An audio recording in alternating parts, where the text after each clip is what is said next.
Morning everyone, Charlie here. Welcome to another episode of One Cuppa. This is episode 17. What a beautiful, incredibly beautiful morning here in Sabae. We are sort of on the outskirts, the northernmost outskirts of Sabae city. This is Tabanaka, meaning Tabanaka means the characters are bird, wing, or feather, and inner, so you're inside the bird's feathers, perhaps. So apologies in advance for the wind if it's bad on this first little stretch. As I showed you, I'm going to continue to show you as we go across here. We are way out in the countryside, and the weather has changed just so dramatically here within just the last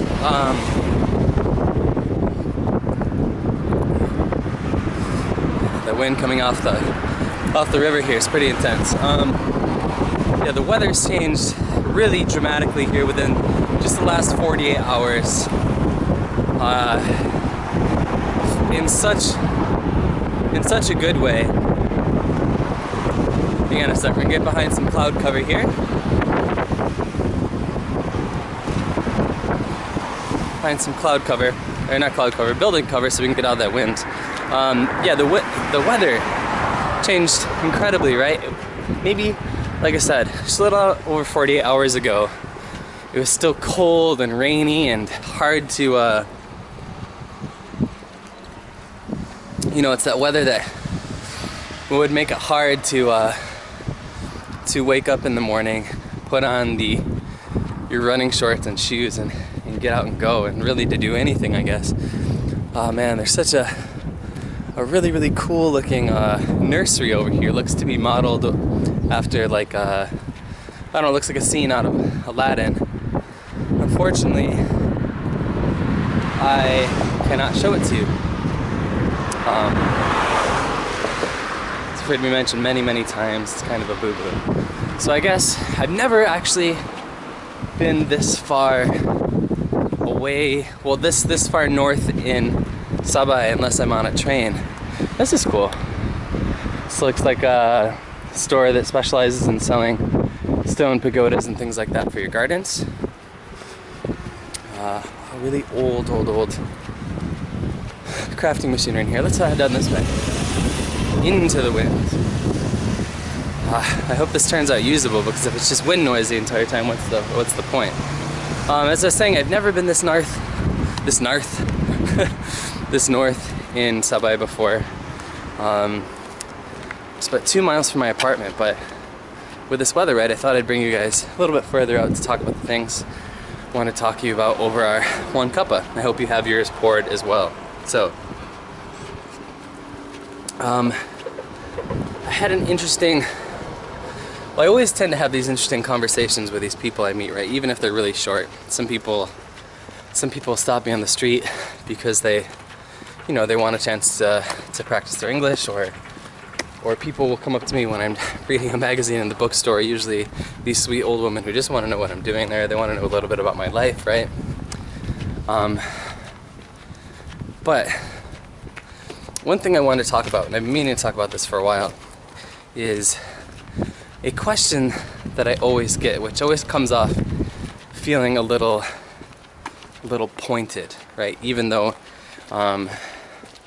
under more calm, sort of rationally scrutinous thought, I think it's not meant that way right now. It's a cute little park. Right? Oh, and you can't help but love how it frames those mountains in the background, can you?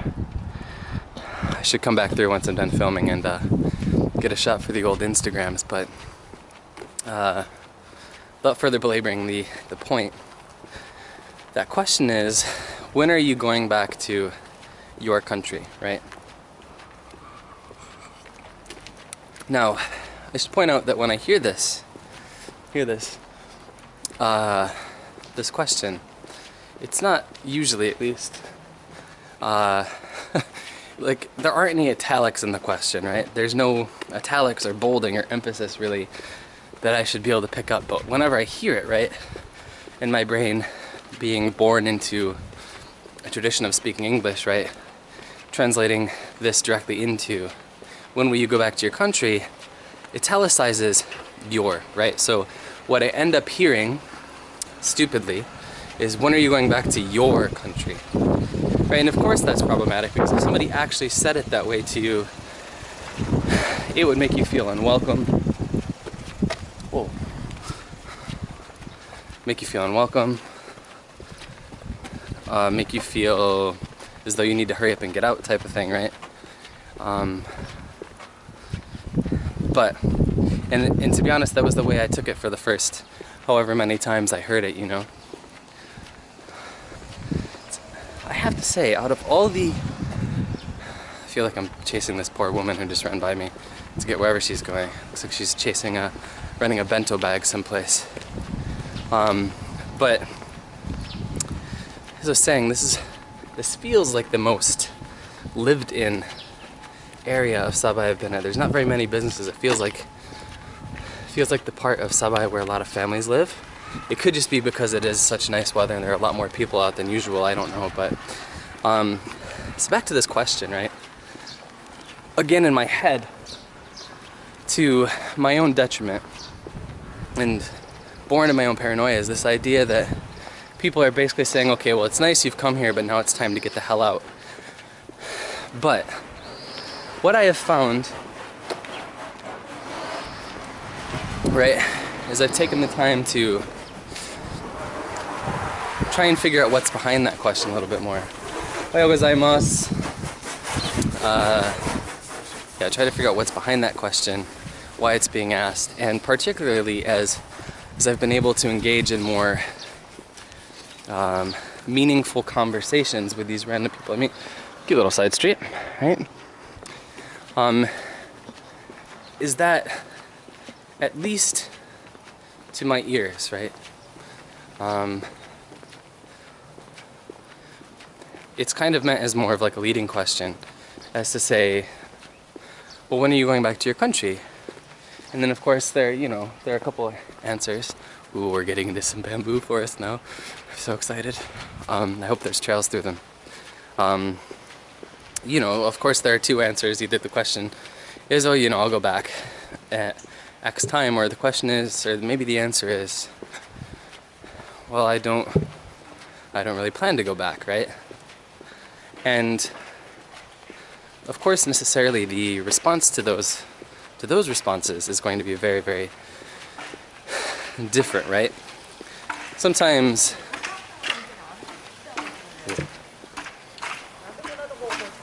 Ohayou gozaimasu. There's a husband and a wife who are clearing their bamboo, some of the bamboo off their property here. Not sure what they're doing with it, but anyway.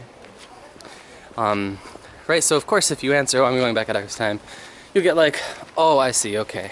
But sometimes, and this is something I think I've only recently begun to pick up on, is you're like, oh, really? Kind of like a, oh, why type of thing, right?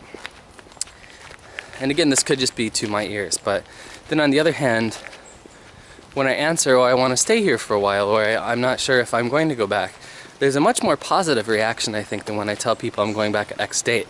And I have to think that that's because maybe that response demonstrates that I'm not sort of like a one-year tourist or whatever, however you want to put it.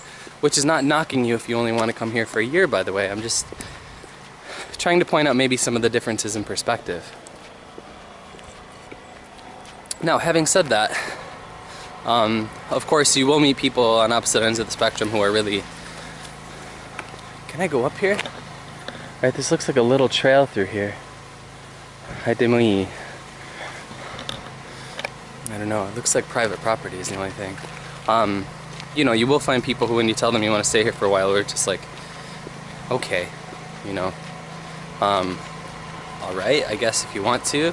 And there are people who, when you tell them you're going back, will be like, oh, whatever, that makes sense. That's what all you foreigners do when you come over here, is you come over here for a little while and you leave, right? So, matter of perspective, different perspectives. But, one thing I have noticed, and this is at least something I've never heard people verbalize, is that particularly, it seems to me, older people in this area, and this has only happened to me 2 or 3 times, so I shouldn't make this out to say this is an example of, this is representative of all views, but there have been people who have said to me, well, if you stay here long enough, this will be your country, right? And you'll hear this sometimes from little kids too, when they find out that you actually live, like a 10-minute walk from the school. Like a lot of children in their minds, you must come from your home in America every day to come and teach them, which, as an adult is silly and hilarious and whatever. But Ohayo gozaimasu. They find out that you live. Some of them live next door, literally next door, and they're like, well, why do we call you a foreigner then if you live here, right? And so you do get those more openly accepting responses. I guess is really the point I want to make. But yeah, let me know what you think about that down in the comments below. As always, let's cross the road here. Now we are really getting out into the Inaka now. One more street up that way, and we'd just be surrounded by fields. I don't want to go out there right now just because the wind is so considerable. But today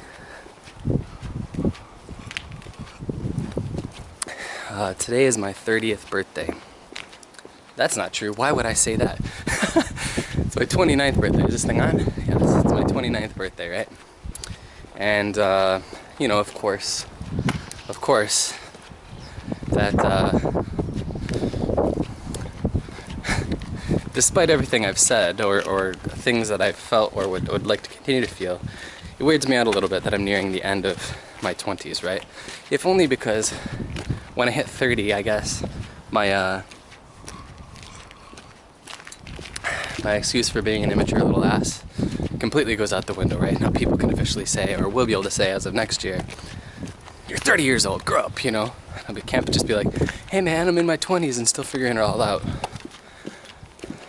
Of course, the truth, I think, is that everybody is figuring things out all the time. But anyway, let's turn back towards civilization a little bit. Let's get this mountain behind us here. That is Monju-san. You go to the top there, as I've shown you before on one of these, you get a really, really gorgeous view of Fukui City and the coast and lots of stuff, right? So lots of older, or at least old style houses. Many of them look to have been renovated to be upgraded, as you can see with this vinyl siding. But yeah, it's my 29th birthday, and with that I begin to think about, not begin, but I've come to think about legacy in a much healthier way than I was thinking about it last year. Ooh, beautiful garden I want to stop in. That'd be weird, right? If you looked out and just saw some dude filming your yard. But I'm thinking about legacy, of course. And I think it's a much more important or powerful line of thought for me this year, because I am,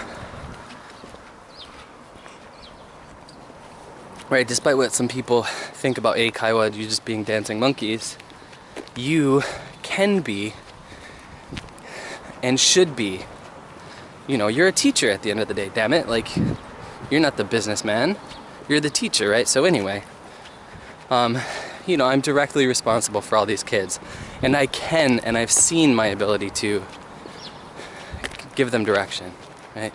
Ohayo gozaimasu. To give children direction and to inspire them, right? And of course, depending on perspective, my most important role is teaching them and instilling in them a love for English. But as a teacher, I want to make sure they're good kids and not little jerks, first and foremost, and that they're healthy and they're happy and all that jazz. But I see that, of course. I see I see what happens when I'm able to find what my kids are passionate in, right? It's like that switch, right? They call it the Yaruki switch.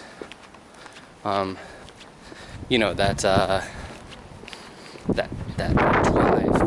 finding that passion and showing them how to you know, finding their motivation, I guess is the best way to put it. What the hell is that noise? There's a little store over here. But you also see it in things like, you'll have parents come to you who will say things like, oh, we saw you running the other day, and I'll be like, oh, you know, okay. I'm like, I'm sorry I didn't see you, I would have said hello, type of thing, right? And they're like, oh, no, we were in a car and stuff like that. And then they say, but now my son, my daughter, they're like, Charlie runs, maybe I should run, right? and of course, the things that makes me feel are Toba Nichome. Here's the bus stop for Toba. Are, you know, the things that makes me feel are overwhelmingly positive and are a big reason of why, even on the days when this is stressful and can feel a little bit like a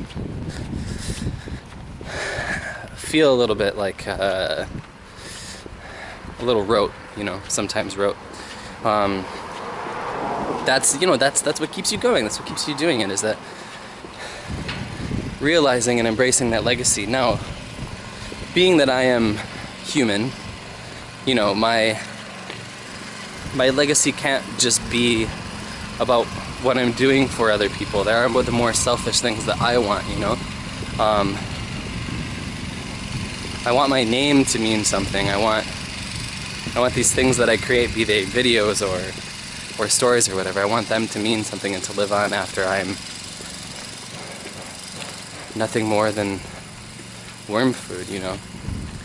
And so that's something I'm thinking about, and I've started periscoping it a bit recently, and that's something somebody asked me the other day, is what are my goals for the next year, and the first thing I answered is that I want to strengthen my relationships, you know. But second thing is I want to finally, the novel I wrote for last year's NaNoWriMo, I've just finished my first editing pass, and I've got to go through maybe once, maybe twice more, it depends, and I think it'll be ready for publication.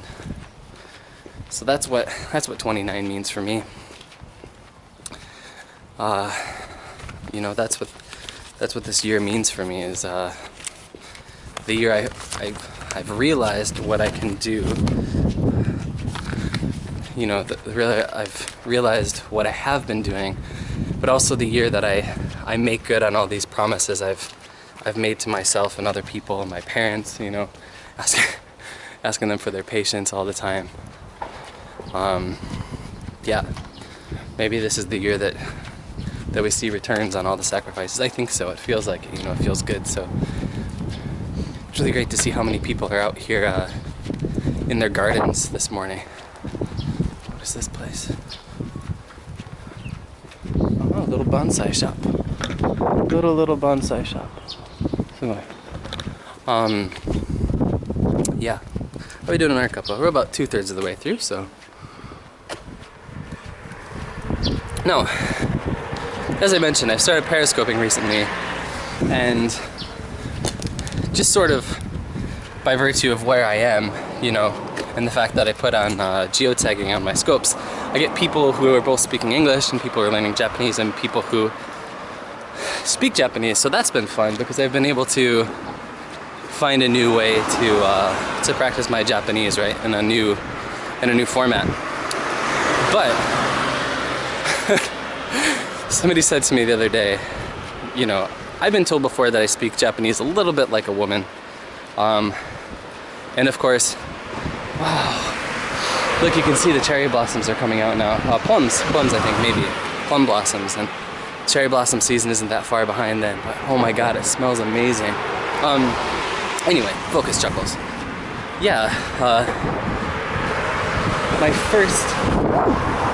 this is a cool little runoff. My first Japanese teachers and my first real Japanese friends I made were women, so of course the way of speaking I picked up and am most comfortable with, I guess, unfortunately otherwise, is, you know, I have some of the linguistic idiosyncrasies of Japanese women. And so, you know, I've heard that before, like, you know, onapoi, things like that. Ohayou gozaimasu.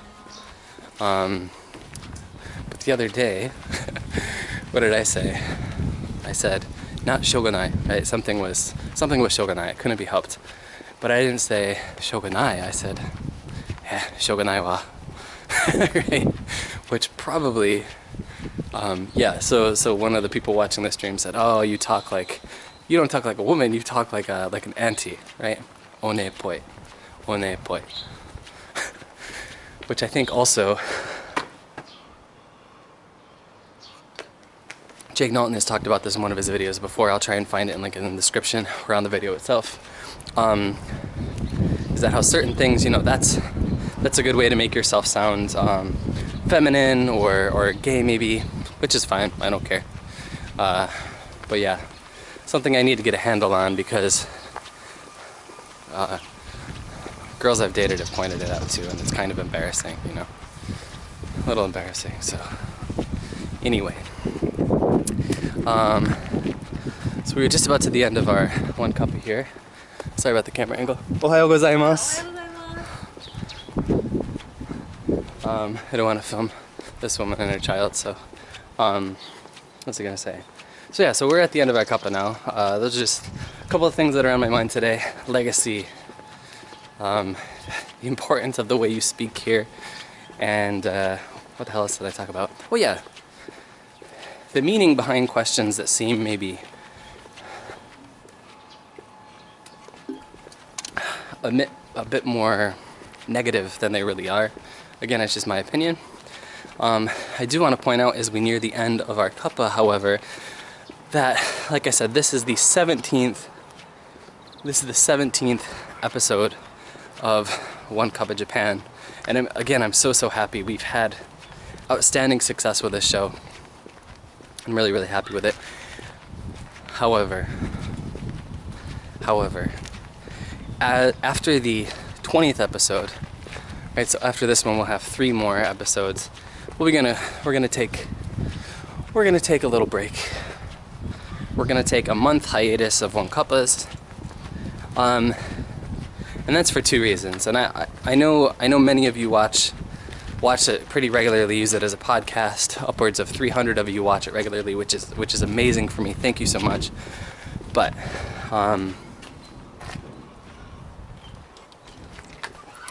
the problem for me is that I feel that maybe I've come to rely on One Cuppa a little too much as far as generating views for my channel, generating buzz for my channel, generating comments and interest in my channel.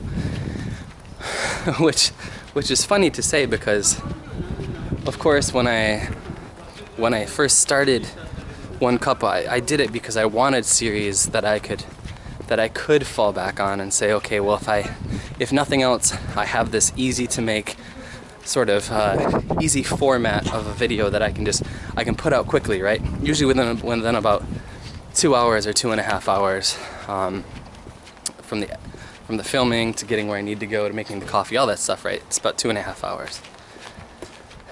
And so I've accomplished that, and I'm so happy about it. But from a creative standpoint too, One Cuppa hasn't evolved. And maybe taking the time off to think about it and to see what I can do better, what I'll find is that maybe that's the magic of One Cuppa, is that it's not that kind of beast, right? Maybe it doesn't need to change in ways other than those which are cosmetic, right? Maybe I just need to upgrade my camera, which I do need to do, by the way, very soon. And maybe it's good the way it is. Maybe it's good enough for what it is. I don't know. But anyway, this is not the end of the series, as I pointed out. I'm going to take 3 to 4 weeks off from one cuppa. I'll continue talking to you as I show you this beautiful, I love it here so much, oh my god. Right, I'm gonna take 3 to 4 weeks off just to reassess and think about what I can do better. And if you guys, if there are things that you don't like about one cuppa that you think can and should be done better, tell me. Now is the time, right? Now is the time when I'm really going to be, not to say I've been ignoring what you've had to say. Oh man, I'd really like to go down there, but kind of a death trap. Ooh, looks like there's steps over there, eh? God damn, the garbage pisses me off. I should organize like a community cleaning event for this river, because it's fucking filthy. Why? Sorry, littering pisses me off. But anyway, as I go kind of bipolar there. Yeah, let me know about it. There have been some suggestions about bringing a drone in. So I can add some really sweet aerial stuff, or getting a 360 camera. And the only thing I'll say, before you send me suggestions for how one cuppa can be better, and again, now we're going by that nursery school, albeit from a different angle again, so I want to be careful. I want you to just keep in mind what one cuppa is and what it's supposed to be. At the end of the day, I don't really want to mess with the formula, right? It's just supposed to be a conversation between you and I about, you know, about real life, about things that matter to me, about things I noticed about living here in Japan. And so whatever suggestions you make, whatever changes are made, they can't interfere with that. So that's why things like drones, at least for this series, are kind of impractical, because I would have to actually stop and edit together the videos from the drone and this camera, and that would ruin the flow and sort of the point of the series to me. But things like 360 cameras are a really, really good idea, because they would only add to the format, right? Like, the point of not just sitting in my apartment with a cup of coffee and talking to you is I want to show you the world around me as I see it, right, at the same time. Now see, this is what I mean. This is such a beautiful, beautiful area, but look at the pollution. It's so polluted. I hate that. Why do we, ugh. But things like that. So let me know about those suggestions in the comments below. And I will do my best to incorporate them. The other thing is to consider is cash. This, despite what you may think, or you may not think, I don't know, we do not make their, okay, full disclosure, Charlie no Seikatsu does make a small bit of revenue, right? Now when I say small, I'm not being modest. I mean like about $4 American a month, approximately right now. So, and all that money goes immediately towards paying for Adobe Premiere and Adobe After Effects, right? So that's out the window. So any suggestions made to just consider a little bit the monetary value of those. I'm just a poor boy, nobody loves me. That's not true, but anyway. That's just about all I have to say for this morning, guys. I do want to get across this bridge, and look, this is the view from the other side. So gorgeous. Thank you, Sabae. Thank you, nature, for clearing up. And then over here, of course, we have this boulangerie, which is just simply called the pain, the bread, or the pain. No, the bread, right? So, anyway, as we take our last sip from our cuppa, I look forward to talking to all of you guys about all the things we had to discuss today. If you find yourself by the end of this video wondering, is this thing still on? Yes, it is. If you find yourself by the end of this video having forgotten what it was that I talked about, that's unfortunate, but you can always check for the topics in the description below the video. Let's get some good conversation going, guys. Thanks always for watching, and I'll see you very soon indeed. Cheers.